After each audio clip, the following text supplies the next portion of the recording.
Bonjour, bienvenue sur Wello Résumé. Un enfant de 10 ans est plongé dans ses fantasmes avec pour mission de sauver ses deux compagnons surhumains de l'anéantissement provoqué par un autre méchant puissant. Aujourd'hui, nous allons récapituler le récit du film de 2005, The Experience of Sharkboy and Lavagirl. Sharkboy était la doublure de son père, un chercheur sur la vie marine.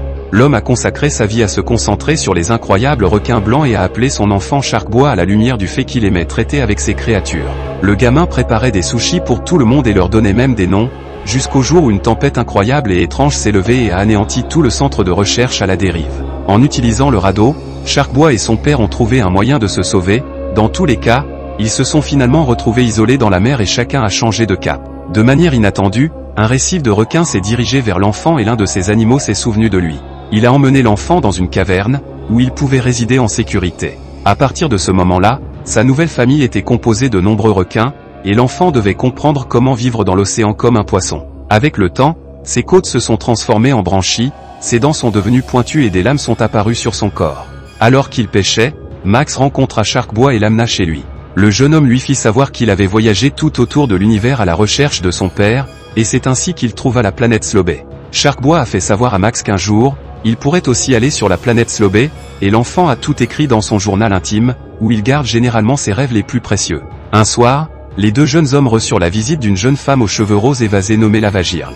La jeune femme a dit que Sharkboy s'attendait à retourner à la planète Slobé avec elle, car l'endroit traversait une grave urgence. À partir de ce moment-là, Max ne les a jamais vus tous les deux dans le futur. Il fait savoir à ses collègues que cela s'est produit lors de son excursion, mais tout le monde, à l'exception de Marissa, prétend que l'enfant ment et lui jette des boules de papier. C'est l'occasion pour Linus de raconter comment s'est passée son évasion, et le gamin fait un geste pour insulter Max. Vers la fin du cours, l'instructeur, Monsieur Electrocida, demande aux deux jeunes hommes d'essayer d'être des compagnons et ordonne à Linus d'arrêter de pointer du doigt Max. En sortant de l'école, Linus montre à Max le dessin qu'il a fait dans son journal, dans lequel Sharkboy est dévoré par des anguilles électriques. À ce moment-là, Max dit que l'enfant dessine sérieusement et Linus appelle ses compagnons pour le poursuivre. Le délinquant a l'intention de prendre le journal fantaisiste. De plus, Max s'envole vers le gymnase de la jungle pour essayer de s'éloigner de ses enfants. Néanmoins, alors qu'il escalade la pyramide de cordes, il finit par tomber et Linus trouve un moyen d'obtenir son journal.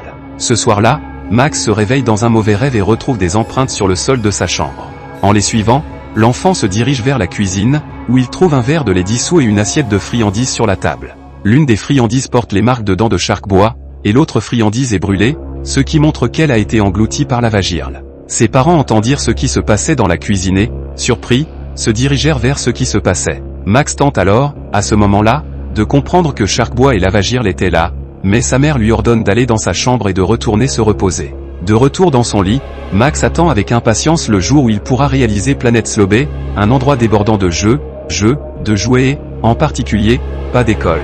Quelques heures plus tard, son minuteur matinal sonne et l'enfant se réveille une fois de plus. Il est frustré de constater qu'il est toujours sur la planète et descend les escaliers pour manger avec ses parents. Son père raconte qu'en nettoyant son entrepôt, il a retrouvé Tobor, le robot que Maximum tentait de collecter depuis quelques années. L'homme demande à l'enfant s'il pense que l'aide devrait compléter le processus de collecte, mais Max se souvient que son père avait dit que son robot ne fonctionnerait pas, alors il l'a abandonné. À l'extérieur de la maison, sa mère regarde pendant que l'enfant va en classe, ce qui est en fait de l'autre côté de la rue. Ce jour-là, pendant les cours, un cyclone traverse la ville et Marissa raconte qu'elle avait un fantasme comme celui de Max, mais que les héros étaient connus sous le nom de Ice Young Lady et de Fantasy Kid. Après avoir entendu cela, son père, l'éducateur, s'arrange pour que la jeune femme ne se souvienne pas de ce fantasme et se concentre sur l'illustration. Au moment où Linus apparaît, Max lui ordonne de rendre son journal et raconte à Monsieur Electrocida ce qui s'est passé l'autre jour. Après avoir été réprimandé par l'éducateur, l'enfant rend le journal à son véritable propriétaire, mais le bloc-notes est maintenant totalement noté. Énervé, Max jette son journal à la tête de l'enfant et le cyclone se dirige vers l'école. Les fenêtres s'ouvrent et des morceaux de papier commencent à voler partout. Linus profite de l'interruption pour récupérer le journal de Max, et peu de temps après, Sharkboy et Lavagirl apparaissent. Tout le monde est étonné de comprendre que l'enfant était en train de dire la vérité, en particulier Monsieur Electrocida. Lavagirl demande où est Max et tout le monde se concentre sur lui. Alors qu'elle se dirige vers l'enfant, la jeune femme aux cheveux roses brûle les morceaux de papier autour d'elle et demande à Maximum de l'accompagner sur la planète Slobé. L'enfant accepte qu'il ne fait que rêver et ferme les yeux en essayant de se réveiller. Néanmoins, lorsqu'il les ouvre une fois de plus, ses deux compagnons sont toujours là, et Max comprend que cela se passe vraiment. Le triplet monte dans un vaisseau spatial moulé par un requin et traverse l'espace jusqu'à ce qu'ils arrivent à la prétendue planète baveuse. Au moment où ils atterrissent, Lavagirl demande à Max s'il se souvient de cet endroit, mais l'enfant ne s'en souvient pas, malgré le fait qu'il soit la personne qui a créé cette planète dans ses fantasmes. La jeune femme garantit que tout ce qui existe ou a existé à un moment donné a commencé par un fantasme. En raison des fantasmes de Max, Sharkboy et Lavagirl existent, tout comme tout ce monde. Néanmoins, l'autre jour, la planète a commencé à mordre la poussière, et en supposant que rien ne soit fini, tout cela sera anéanti dans les 45 prochaines minutes. Max est la personne qui a créé Planète Slobé, c'est donc lui en particulier qui peut la sauver. Pour ce faire, ils doivent arriver au refuge des rêves, qui se trouve de l'autre côté de la planète. Le trio voyage sur une scène mobile pour se rendre au carnaval, où quelques jeunes ont été emportés par les montagnes russes. Shark Kid utilise sa super solidarité pour tenir le tramway pendant que Lavagirl adoucit les rails. Tout à coup, Monsieur Électrique se présente et le triplet monte dans le tramway pour tenter de s'enfuir. Ils envahissent la planque de l'antagoniste pour l'affronter. Tout de suite, Sharkboy est attrapé par des plus monstrueux, mais Lavagirl trouve un moyen de s'échapper. La jeune femme projette des plans de magma dans le visage de Monsieur Électrique et trouve clairement comment le vaincre. Cependant, en fait, les réprouvés ne faisaient qu'imaginer, pour trouver une chance de s'en prendre au petit enfant. Max tente d'aider efficacement ses compagnons, mais il commence à être poursuivi par les attachements. Puis, Sharkboy fait une apparition pour le sauver et les deux retournent se battre. Cependant, accepte que Maximum puisse. Le problème est que l'enfant n'a pas la moindre idée de la façon de le faire, et il est pris une fois de plus. La jeune femme demande à Maximum de se souvenir de ses fantasmes, mais il ne se souvient presque de rien, alors il note tout dans son journal. Le mécréant les envoie au cimetière de la fantaisie, et il trouve le moyen de détecter le sanctuaire de la fantaisie. Tous les fantasmes de la bave de la planète sont mis de côté là-bas, mais ils sont oblitérés par une personne ou une chose obscure. Shark Kid demande où se trouve le journal imaginaire de Max, au motif qu'en les parcourant de manière retentissante, l'enfant pourrait tout faire revenir à l'ordinaire. Quoi qu'il en soit, le bloc-notes n'était pas avec lui, mais plutôt dans l'état d'esprit de Linus, qu'il avait pris pendant le cyclone. Après avoir entendu cela, Sharkboy est en colère. Au moment où l'étape sur laquelle il se trouve arrive à la fin du chemin, le petit rassemblement tombe dans le parc commémoratif. Alors que Monsieur Électrique surveille tout le monde dans la congrégation de l'événement, une silhouette secrète apparaît et ordonne au robot de rattraper les 3 jeunes qu'il a expédiés du cimetière imaginaire, car il pourrait y découvrir un partenaire. Pour l'aider dans cette mission, le mécréant à l'aide des canidés électriques, qui peuvent traquer et trouver leur proie. De retour dans le parc commémoratif fantastique, Lavagirl demande à Maximum d'essayer de se reposer et de rêver à partir de cet endroit. Néanmoins, l'enfant ne peut pas se reposer car il est impatient. Alors Lavagirl lui donne une pierre volcanique à manger. Alors qu'il ingère la substance, le gamin crache du feu et Sharkboy lui offre un poisson brut. Au moment où il va réchauffer la nourriture, la jeune femme finit par la transformer en morceaux de charbon et Max garantit qu'il n'est pas affamé pour l'instant. L'enfant se promène dans l'endroit et trouve une variante monstrueuse de Tobor, le robot qu'il a fabriqué dans un fantasme quand il était jeune pour l'aider dans ses devoirs. Alors qu'il tente de parler à Tobor, Max découvre que l'animal est vivant et lui demande comment il peut sauver la planète Slobé. Le robot affirme alors que la réponse réside dans les fantasmes de l'enfant. Néanmoins, il ne devrait pas y rêver, car là, tout fantasme se transforme en mauvais rêve. Pour avoir de grands rêves et les faire fonctionner comme prévu, Max devrait aller à l'endroit connu pour le lait et les friandises. Dans tous les cas, le spot est extrêmement loin. Étant donné que le corps de Tobor est déficient et qu'il ne peut pas marcher, le robot utilise ses yeux et sa bouche pour faire monter le triplet dans le train à destination de l'endroit connu pour le lait de friandises. Max tente de contrôler le véhicule, mais le train dérive hors des rails et le choix principal est de sauter. Ce faisant, il tombe sur une friandise au chocolat, qui dérive sous un jet de lait bouillonnant. Max utilise la guimauve comme un coussin pour essayer de faire de grands rêves. Quoi qu'il en soit, l'enfant ne peut pas se reposer car il entend un bruit extrêmement tumultueux se rapprocher. Lavagirl s'allonge sur la guimauve pour tenter d'entendre la clameur, mais finit par consommer les bonbons. Elle pense aux animaux qui ont été faits pour manger ces friandises monstres. Tout d'un coup, les parents de Max se présentent et mangent la friandise là où ils sont tous les 3, mais les jeunes rebondissent sur un morceau de gâteau et trouvent un moyen de s'échapper. Après avoir mangé, Max tente de se reposer une fois de plus, et Sharkboy chante une chanson de berceau.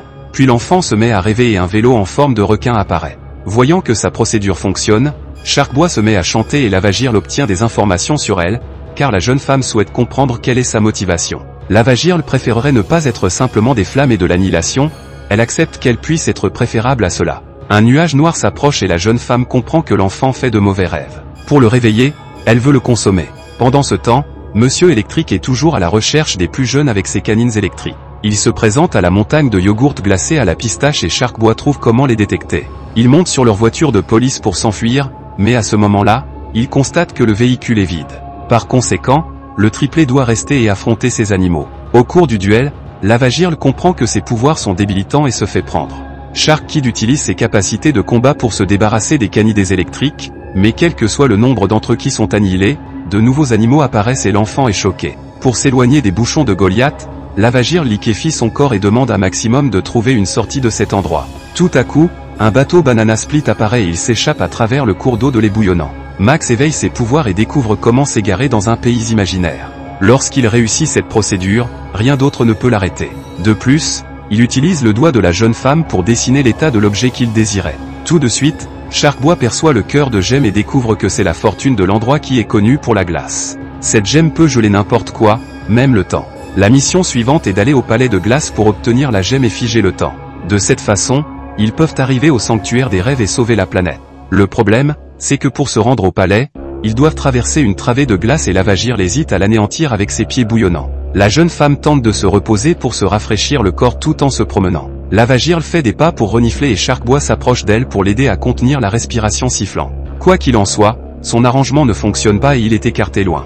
L'enfant manque de tomber de l'échafaudage, mais Max l'aide à se relever. Pendant ce temps, Lavagirl se promène progressivement dans son repos sous l'extension, mais un essaim de canidés électriques s'approche et Sharkboy crie à son compagnon de décoller. Au moment où la jeune femme se réveille, l'extension commence à se dissoudre et le triplet doit se précipiter pour la traverser. Le rassemblement arrive à peine au palais en toute sécurité, mais Electric était là pour les attendre. Après les avoir attrapés, le méchant les emmène au nid de Fantasy, où il rencontre le souverain permanent de la planète Slobé, connu sous le nom de Les. L'enfant a lu tout le journal de Max et a compris comment ajuster chacun des fantasmes. Très bientôt, lorsque l'obscurité submergera ce monde, tous les fantasmes seront anéantis et Les régnera sur la planète Slobé. Pendant ce temps, le trio est pris dans un enclos et Lavagirl ne peut pas assouplir les barreaux car ses pouvoirs diminuent. La force divine de Sharkboy est également floue. Au moment où cela se produit, ses dents deviennent acérées et il trouve le moyen d'annihiler les barreaux dans le pouvoir du dédain. Maintenant qu'ils sont libres, Max retourne à son journal et prend le bloc-notes, qui était sur le visage de Short, tandis que le gamin s'allonge les yeux ouverts. Après avoir parcouru ses propres notes, il découvre que Lavagirl réclame un vélo et que le père de Sharkboy est dans un sous-marin dans la partie inférieure de la mer à sa recherche. Lavagirl est revigorée, ayant besoin de découvrir son histoire. Elle prend le journal des mains de Max à la recherche de données. Pourtant, par coïncidence, le journal se transforme en reste. À ce moment-là, elle finit par être furieuse contre Max pour l'avoir imaginé comme une jeune femme de magma. La jeune femme de magma ne peut plus jamais supporter d'annihiler tout ce qu'elle contacte et fantasme sur la recherche de sa véritable raison. Max exprime que pour arranger les choses, ils doivent retrouver le cœur de pierre précieuse, et le trio détourne le reste de leurs énergies pour terminer cette mission. À la suite d'une glissade sur un toboggan de glace, ils trouvent comment entrer dans le palais et Sharkboy escalade le point d'appui de la glace pour obtenir la gemme. L'enfant doit utiliser un gant pour obtenir l'article, généralement son corps sera gelé. Quoi qu'il en soit, alors qu'il s'apprête à atteindre son objectif, Sharkboy glisse et son équilibre s'enfonce dans la glace. Max choisit alors d'essayer lui-même et trouve un moyen d'obtenir la gemme. Néanmoins, lorsque la glace commence à se briser, le jeune homme laisse tomber l'article et Lavagirl est gelée lorsqu'elle le récupère avec ses mains découvertes. C'est alors que des gardes de glace apparaissent et emmènent les prisonniers dans la chambre de la princesse. La jeune fille demande pourquoi ils essaient de voler le cœur de glace et dit qu'elle peut prêter son cristal à Max. Cependant, pour ce faire, il devra trouver le vrai cristal, car celui que Lavagirl a pris n'était qu'un appât. La jeune fille fait apparaître plusieurs piliers dans le hall, chacun avec un cristal sur le dessus. Elle prétend que le vrai cristal est dans cette pièce et promet que si Max choisit le bon, il peut le prendre. Le garçon prétend alors que le vrai cristal est autour du cou de la princesse, car il a eu cette vision dans son rêve. Comme promis, la jeune fille lui remet l'objet et lui souhaite bonne chance dans son voyage. Alors qu'il ne reste que 10 secondes avant la destruction de la planète, Max tente de figer le temps, mais son plan ne fonctionne pas. À cet instant, Lavagirl parvient à décongeler son corps et déclare que seule la princesse des glaces peut utiliser le cristal. Lorsqu'il voit Monsieur Électrique s'approcher, Sharkboy est submergé par son instinct et saute dans l'eau pour l'attaquer. Cependant, le méchant jette des anguilles électriques dans l'océan. Sharkboy tente de s'enfuir, mais est électrocuté et s'évanouit sous l'eau. Lavagirl sait que son ami ne peut pas retenir son souffle longtemps et qu'il se noiera si elle ne va pas le sauver. La jeune femme décide donc de s'en prendre à lui. Même si elle sait que sa vie sera en danger, Lavagirl parvient à ramener Sharkboy à la surface et ses flammes s'éteignent. Avec ses deux amis inconscients, Max se sent perdu, ne sachant pas quoi faire. Alors que ses espoirs sont presque perdus, Tobor apparaît et encourage le garçon à avoir de nouveaux rêves, car les anciens ont été détruits. Après avoir dit cela, le robot s'en va et Sharkboy se réveille. Voyant son ami inconscient, le garçon devient désespéré. Max rêve d'un volcan au milieu de toute cette neige, et Sharkboy décide d'utiliser sa super vitesse pour y emmener Lavagirl, dans l'espoir que la fille s'en remettra. Peu de temps après l'avoir jetée dans le volcan, une explosion se produit et la Lavagirl renaît de ses cendres encore plus forte. Elle utilise tout son pouvoir pour détruire les ténèbres et éclairer la planète. Max découvre comment utiliser ses super pouvoirs et, en un instant, atteint le volcan. Le garçon demande à Sharkboy d'arrêter Monsieur Électrique pendant qu'il s'occupe de Minus. Maintenant qu'il peut rêver les yeux ouverts, il n'y a plus rien dans ce monde qui puisse l'arrêter. Minus défie son ennemi dans un duel de rêve et déclare que le meilleur rêveur gagnera ce concours. Il envoie des poissons carnivores dévorer Max, mais le garçon se défend avec des bulles de savon, qui sont utilisées pour piéger les prédateurs. Le tour suivant est une attaque d'insectes, cependant, Max interrompt le duel pour lancer son attaque la plus puissante, le brainstorming. Puis il imagine Minus avec une tête gigantesque et son rêve devient réalité. Pendant ce temps, Sharkboy confronte Monsieur Électrique et appelle ses amis de l'océan pour l'aider. Les requins jettent le méchant à l'eau et le dévorent. Lorsque Minus parvient à revenir à la normale, il crée une tour sous ses pieds et Max se lance à sa poursuite. Le jeune homme tente de convaincre son ennemi juré de le rejoindre afin qu'ensemble ils puissent construire une planète meilleure. Alors que les garçons étaient sur le point de faire la paix, l'échelle reliant les deux tours est détruite et Minus tombe de plusieurs mètres. Lorsqu'il touche le sol, le garçon perdra sûrement la vie, cependant, Max se précipite pour le sauver et parvient à sauver son ancien rival. Sharkboy et Lavagirl apparaissent peu de temps après et la jeune fille remercie Max, car maintenant elle connaît son véritable but. Sharkboy devient le roi des océans, comme il l'a toujours voulu, et Minus prétend qu'ils sont maintenant libres. Le poisson peut retourner sur Terre et chercher son père dans l'océan, et Lavagirl maîtrisera les volcans de la planète. Monsieur Électrique se présente et est révolté lorsqu'il se rend compte que tout le monde est devenu ami. Le méchant se rend sur Terre pour essayer de détruire Max pendant qu'il dort. À ce moment-là, Monsieur Électrique est tué par le poissonnier. Le garçon se rend compte que tout ce qu'il a vécu sur la planète n'était qu'un rêve, et Lavagirl lui dit de cligner des yeux 3 fois pour se réveiller. Ce faisant, le garçon se lève dans une tornade et le professeur réveille Linus, qui dort également. Soudain, Monsieur Électrique arrive sur Terre. Les parents de Max se précipitent à l'école pour tenter de sauver le garçon, mais finissent par être aspirés par la tornade. Lavagirl parvient à sauver la mère du garçon et Sharkboy récupère son père, qui a été aspiré ensuite. Linus tente de vaincre le méchant, mais il est frappé par la foudre et fait avorter sa mission. Max sort alors le cœur de glace de sa poche et le tend à Marissa. La jeune fille prétend avoir vu ce cristal dans ses rêves et Max lui demande d'utiliser ses pouvoirs pour geler Monsieur Électrique. De cette façon, elle parvient à sauver tout le monde et les enfants s'amusent dans la neige pendant que Max retrouve ses parents. Des mois plus tard, le garçon raconte à ses camarades de classe l'issue de son rêve. Selon lui, Sharkboy est devenu le roi des océans et a pris soin de toutes les créatures marines. Il continue à la recherche de son père tandis que Lavagirl agit en tant que reine des volcans de la Terre, réchauffant le fond de la mer et permettant à toutes les créatures qui l'habitent de vivre. Sharkboy et Lavagirl ont cessé de rendre visite à Max, mais le garçon peut toujours leur rendre visite dans ses rêves. Alors, qu'avez-vous pensé de ce film? Laissez-le dans les commentaires ci-dessous, et si vous avez aimé la vidéo, n'hésitez pas à aimer et à vous abonner pour plus de récapitulatifs du film. À la prochaine!